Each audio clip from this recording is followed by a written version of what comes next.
Hello, Brother Monroe here. Welcome back to Ultimate Naval Dreadnoughts and to the Italian Naval Arms Race Artisan campaign. It is November of 1931 and we are attacking the Chinese, but they have sent a battleship.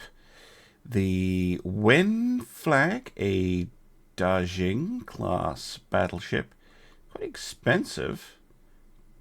200 million. Well, okay, it's cheaper than all of ours, but it's not terribly out of date. 24 knots, 5 triple 14-inch guns. That's a lot of firepower. That is a lot of firepower. Could be a threat if they sent 4 of them, but they've only sent 1. It's, you know, possibly not the best plan.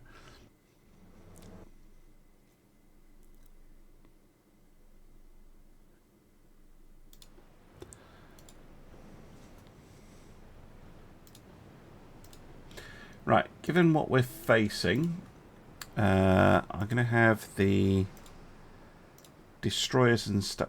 Just put you all together. All the small ships get out of the way.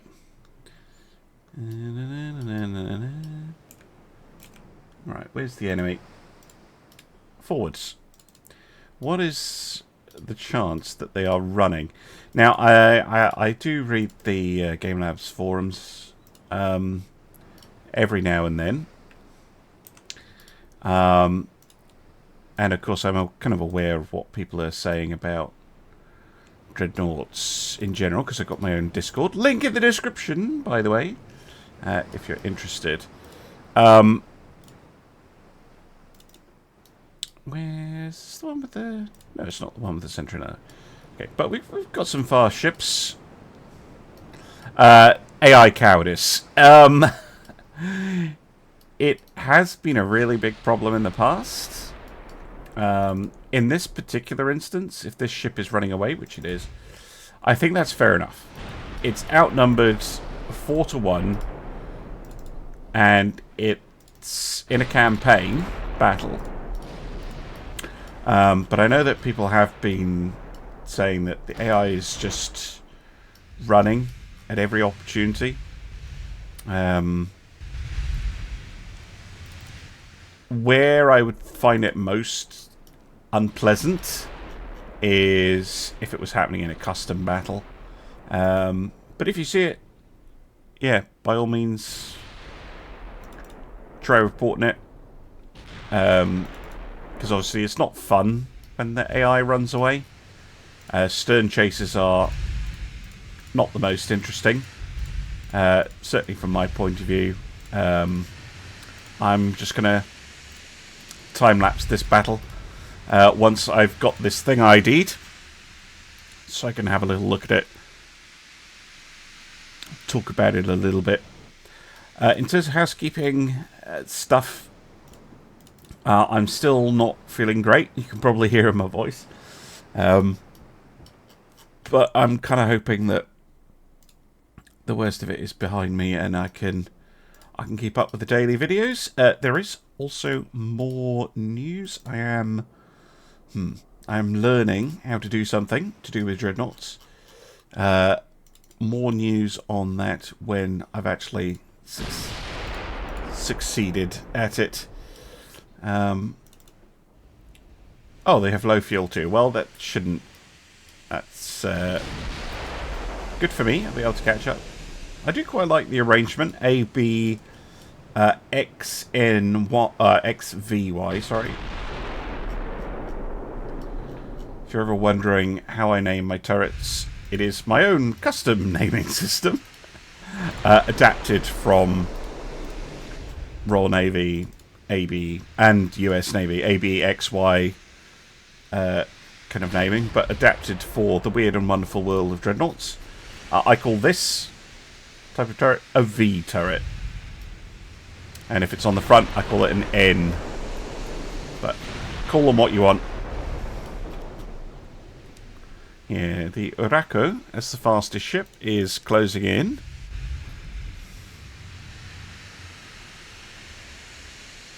Well, I say the fastest ship. How fast is... Look at this torpedo boat go! 184 knots! Meow! I love that. Yeah, if you ever have a big formation of small ships and you rearrange them, you'll see ships doing that. And yes, that is intended behaviour, not a bug. It's to try and get them to form up on the position correctly. Right, 14-inch Mark IIs. 40,000 tons. Nearest makes no difference. Reduced draft. Interesting. 24 knots. Pathetic armour. For a battleship, anyway. Yeah, this is going to take no time at all.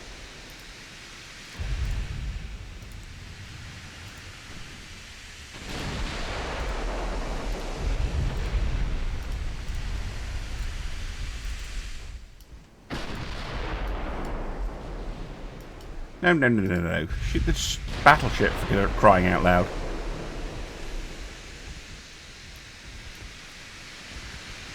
You can see the 4-inch guns actually doing quite a lot of damage here.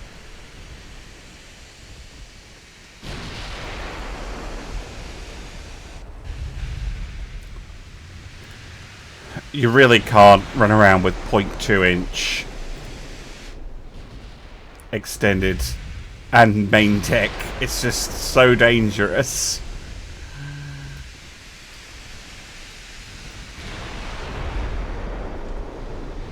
You're leaving yourself vulnerable to high explosive charges.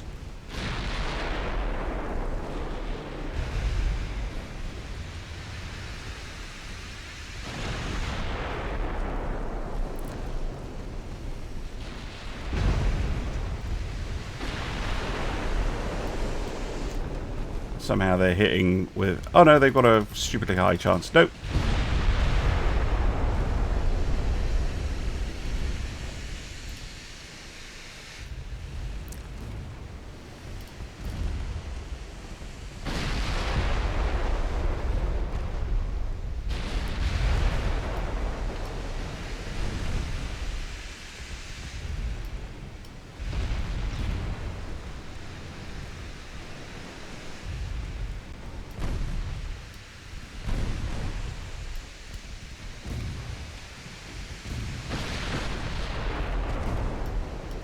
Some torpedoes, but the battleship goes down. Now I just need to deal with the destroyer.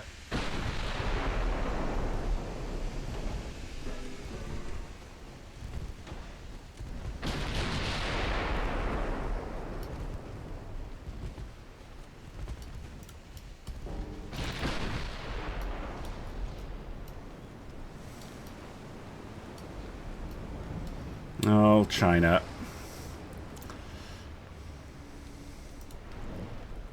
Goodbye to a battleship. Right, what else is going on this month? Well, it's actually a few months later. It's now January 1932. The war is expanding. The United States has declared war on the Soviet Union, so has Britain. United States... Oh, they weren't at war with Austria-Hungary before. Ah, okay. Maybe that was the problem. Well, I'm not at war with Austria-Hungary. Never mind. 10 transports. Splat. No. Oh, not this again. Back in a second. Okay, one pointless battle avoided. Later. Yes, this is what I wanted to talk about. We have gained control of Sumatra.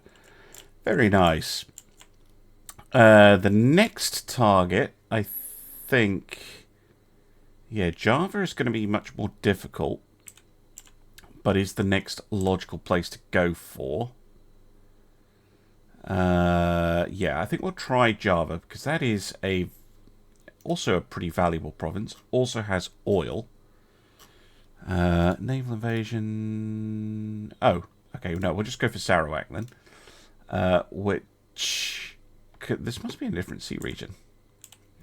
Anyway, let's go. It's either going to be that port, or... Let me select the battleships. Oh, come on, game. There we go. or it's going to be this one. We also have, where is it? Equestris moving up. You can join the battle cruisers. And we'll invade Sarawak, and then we'll go for Indonesian Sea, of course. Yeah, that makes sense. But if we take Sarawak, that basically cuts the Chinese territories down here off, and then we can move through and take all of this extremely valuable oil-producing stuff for ourselves. Oh, one thing I should do, actually, from the battleship side, we need to lose some of our destroyers. I can only do one at a time. But, yeah, I'll post a destroyer here and a destroyer here. We'll just slowly shed destroyers and torpedo boats and things. Can always bring some more over from Mogadishu or something. There's actually a bunch here as well. Yeah, there's 5 in southern Egypt. Tell you what, I'm just going to move 4 of them to Patang. That's easier. Cool. Right, back when there's some action.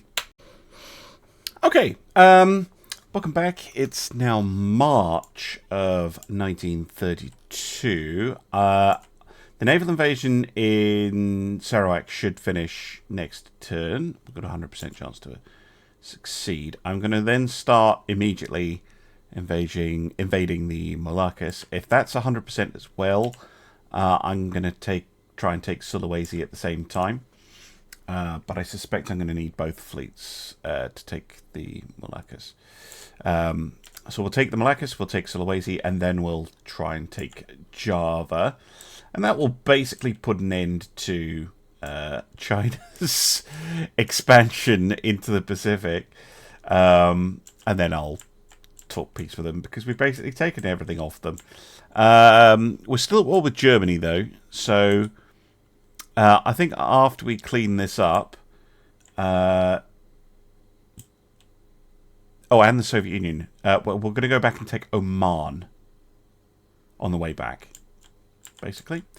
And then if we're finished with that, we might as well go attack the Germans down here, seeing as none of these land offensives seem to be working. So we'll try and take Tanganyika. Maybe sail around and attack the German holdings down here as well. We also, however, have a convoy battle to do. An interesting one, the Veneno against the Poda. So this is a very dangerous opponent. But I can't withdraw, so we'll have to have a look at it. And you have a lot more advanced guns than they do, but yeah, I don't know.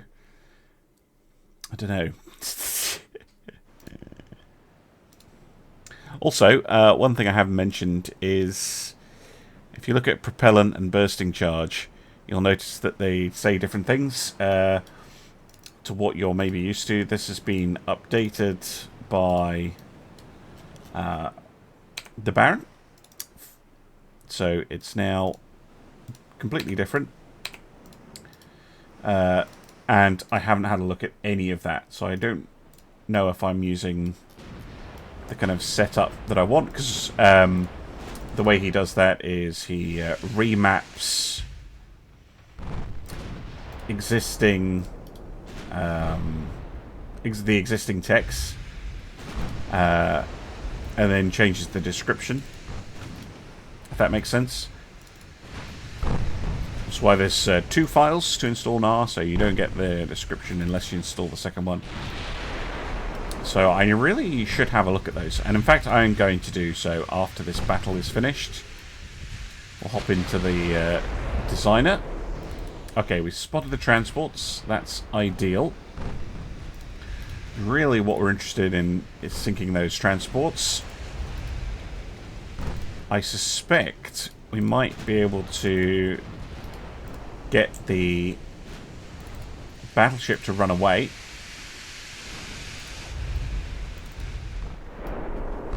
Especially if we push on it very, very aggressively.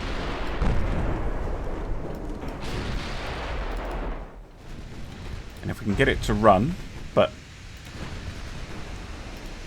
sink the transports. Right. Secondaries I want on the transports, if you wouldn't mind.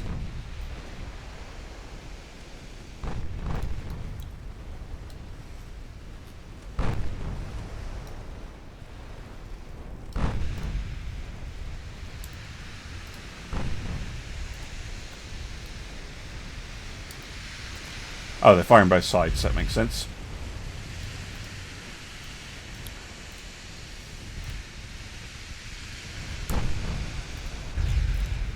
Let's have a look at it. Yeah, it is armoured. Reasonably fast. Maximum bulkheads. With a seasoned crew. And Mark II 14-inch guns. Could be actually extremely dangerous, this thing. Again, if we just keep at it, get those transports, and then bug out.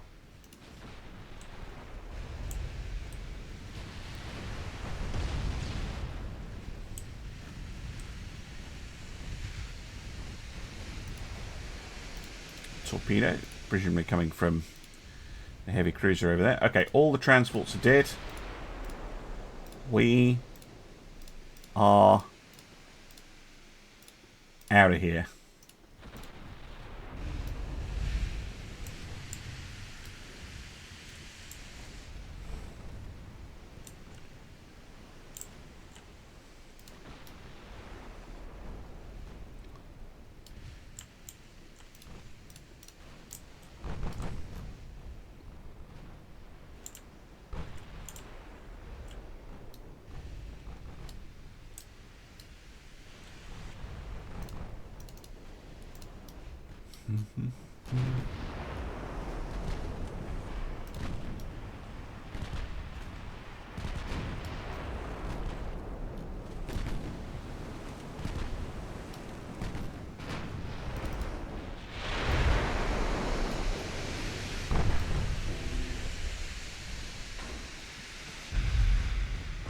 Actually, did quite a lot of crew loss to it. 17%.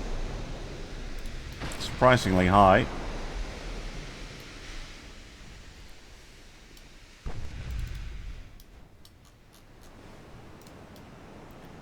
Whoa. Interesting ship. It's a lot of 8-inch guns. I like it. That's pretty... It looks like a destroyer, which is weird, but yeah, that's an impressive level of firepower. Does it have the armor to match? Not really. Not really. And the Poda, well, they're not really making a concerted effort to chase me, are they?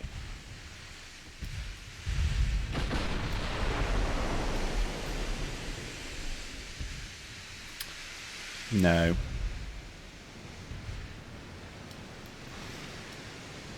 Maybe they're just not sure what to do. 3 ships moving away from them in different directions. They've taken, well, nearly 20% crew loss.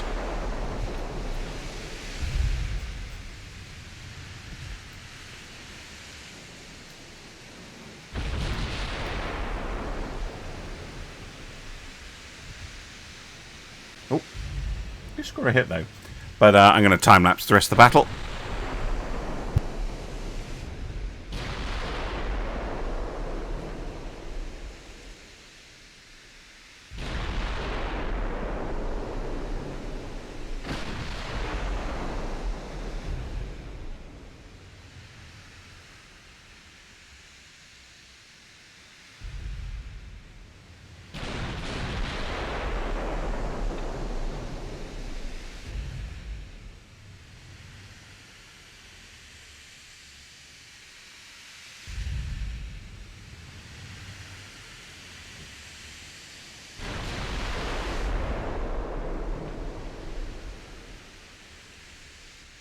Or I could just, wait a few more seconds and it was done. Anyway, yeah, happy with that.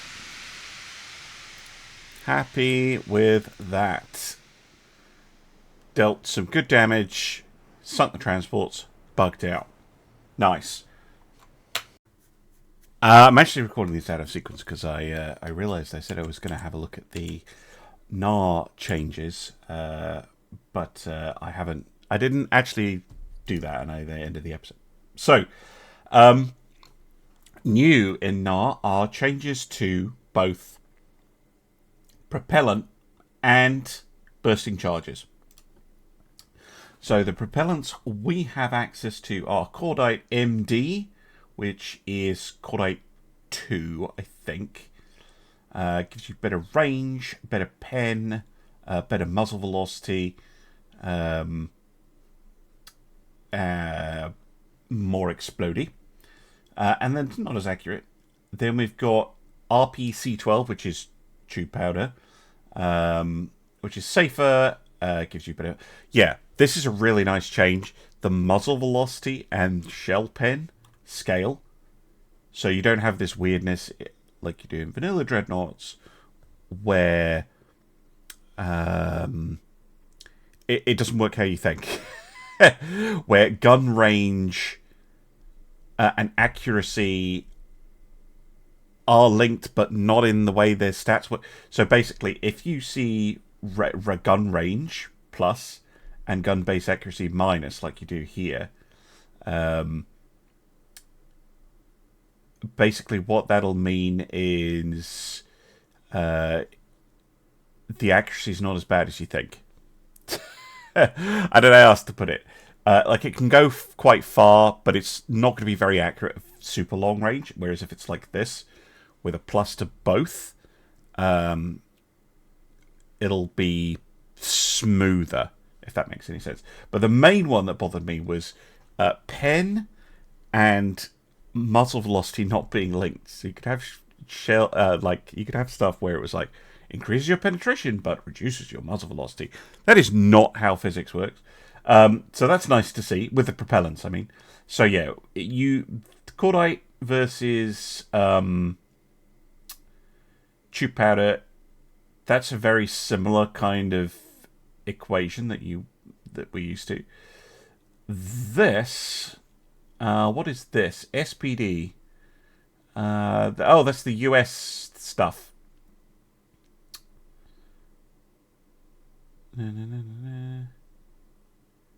Which is kind of like in between. It's not as safe as German tube powder, which is this stuff, but and safer than Cordite, but it doesn't have the same range. It's a little bit more accurate, but it has less pen. That's an interesting middle ground. And then we have Cordite SC, which is the improved British Cordite, which is Cordite 3, which is pretty nice. And then we have, this must be tube powder. Is this tube powder 2? I'm not sure now. This is tube powder 2. So tube powder 1, tube powder 2, tube powder 3. Interesting.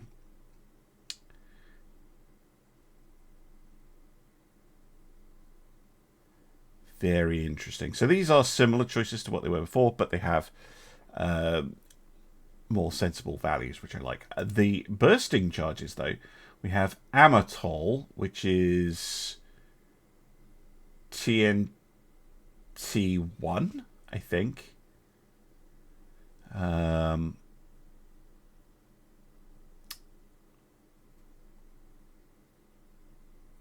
No, this must be Pickrick. And then we have Shellite. Oh, interesting.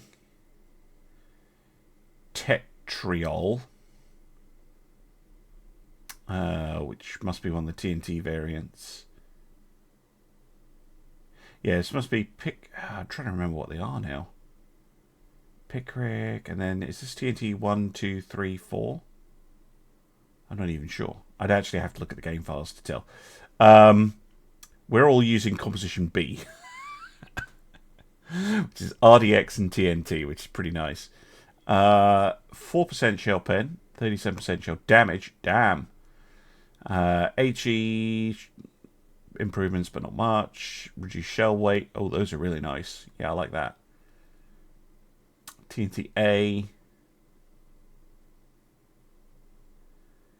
Tetriol. Yeah, so basically you have the Amatol Shellite TNA tree, which is like the picric root. Although Shellite doesn't have the reduced pen. Not Shellite, Amatol. Interesting. Yeah, this is a very valid choice. I would probably myself go for Tetriol or Composition B. But yeah, Shellite and TNA are very similar to each other. But Amatol is different. Reduced damage, increased HE damage, but no reduction in pen. Shellite and TNA give you reduced pen and burn really well. If you want to go for burningness. Oh, this one reduces muzzle velocity, so this one... Oh, that's why it reduces pen. That makes sense. And then we have Tetriol and Composition B, which are more if you're an AP focused, but also damage focused. I like that. Okay, Composition B, really nice. Anyway, I did want to cover that. Hopefully you found that interesting, and yeah, I'll see you for the rest of the video. It's recording out of order, but it's messing my brain up. See you soon.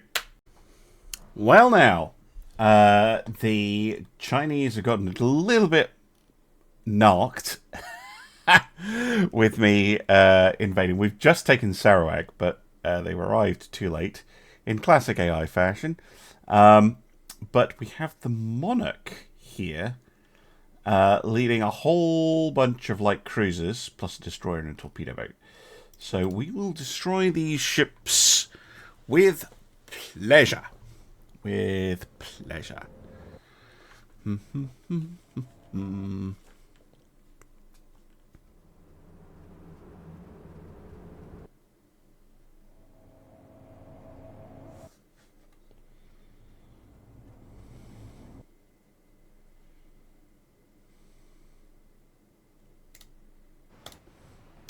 There we go. Right.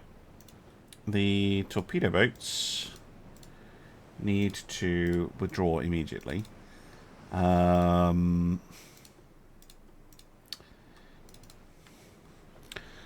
we have the Islero. Very nice.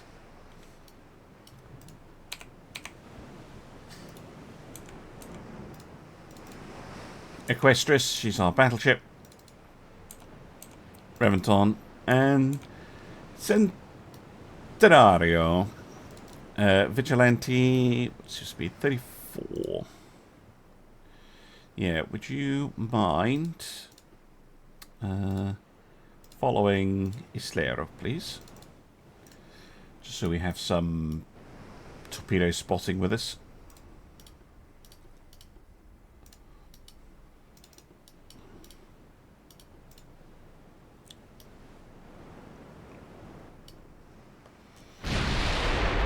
Hey!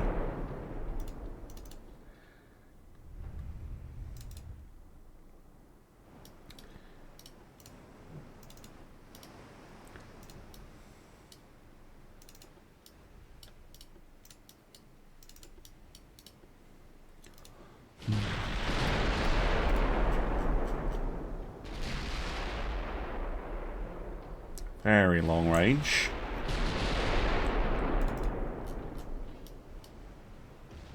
Oh, a hit. Yeah, their decks are extremely vulnerable at pretty much any range.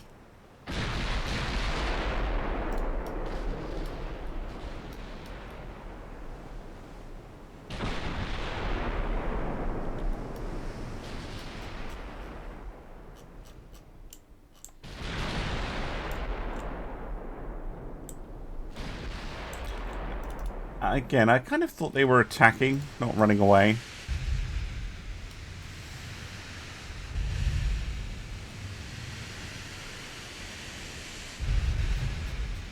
Where are all the light ships?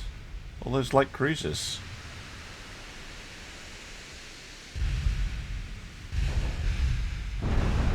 Oh, there's one. Okay, so they are there.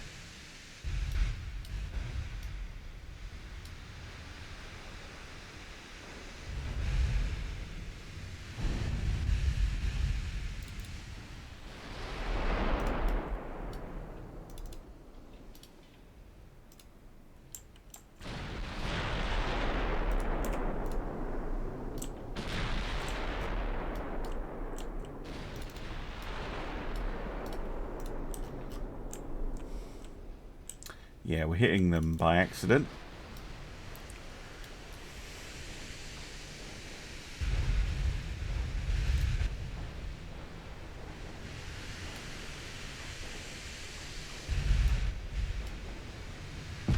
Oh my word. Breventon.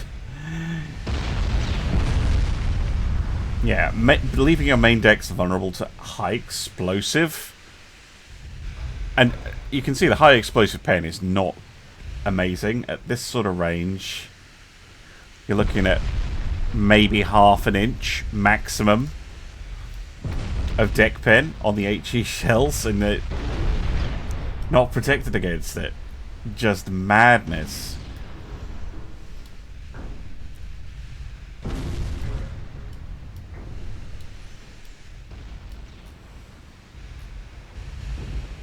Oh, jeez. Oh, hits the torpedo for 24,000 damage. Oh, my word. Well, one of the light cruisers sinks. Two of the light cruisers sink. Let's assume it's the light cruisers. It could, in theory, be one of the others. There's torpedo boats in there and stuff, but there we go. Monarch ID'd. Main deck, 0.2. It's not enough. It's just not. Even an inch would be better.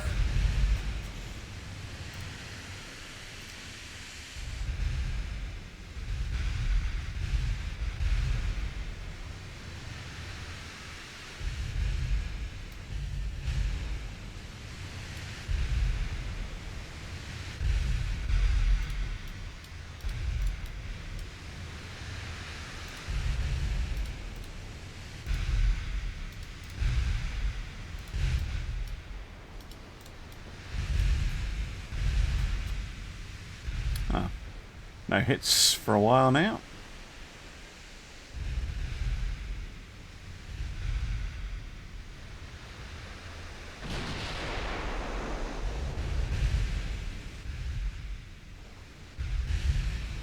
Finally returning fire. Oh, there we go. Finally spotted one of the small ships. Yeah, packed with torpedoes.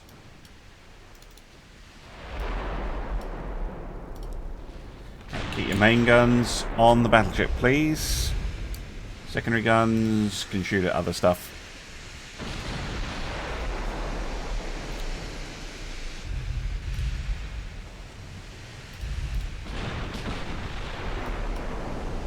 Boom. Lovely. Main belt pen there. That will cause a lot of flooding. Down. Okay. Let's sort ourselves out to deal with this blob of light ships. Slayer that way. Reventon that way. And Equestris. Where are you? That way as well. Try and keep them contained, basically.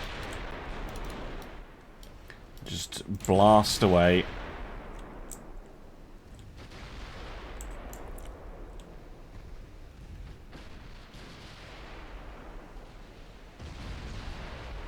Nice shot.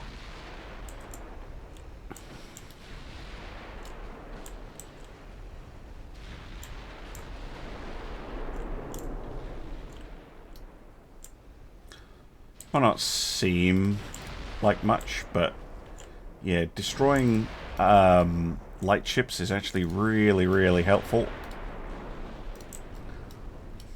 If you can get them together in a big blob like this. With your capital ships. And just, well, basically butcher them. It is extremely handy. Oh my word.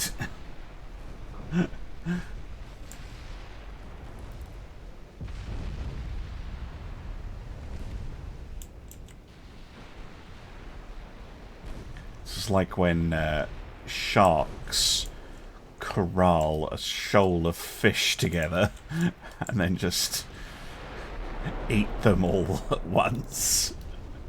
Oh. Because Centenario is already behind them.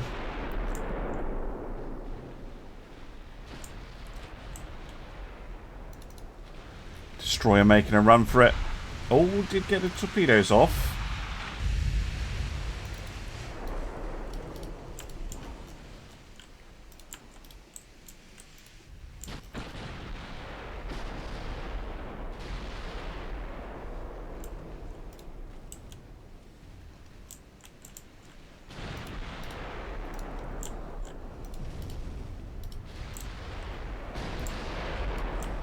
Paid the price, though. Yeah, they're pretty much surrounded at this point.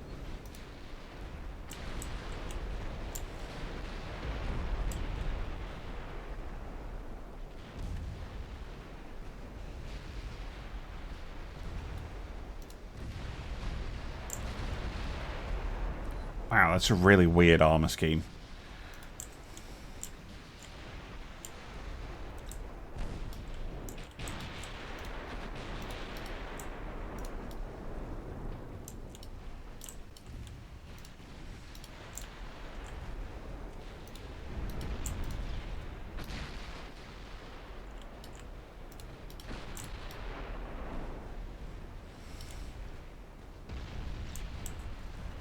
What's the range on their torps? 8.4?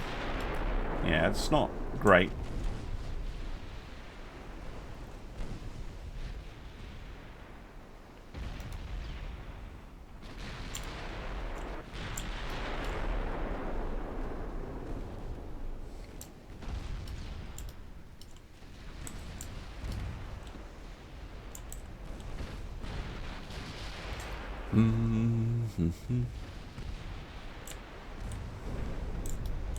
Other one surrenders.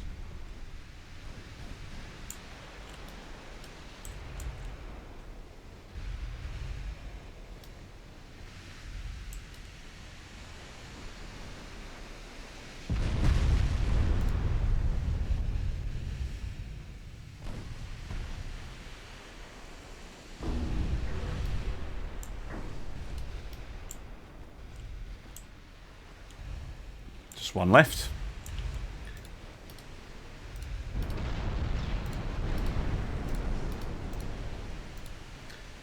Not for long. Oh, that was savage. Oh, brutal as. Oh my goodness. Damage dealt 0 by the Monarch. That is not good. When your battleship costs, yeah, nearly 300 million, that's not great. Most damage done by the Centenario. 4-inch guns, though, are doing pretty well. 6-inch guns doing well. Yeah. Very nice. Well, I think I'm going to end the episode here on that victory.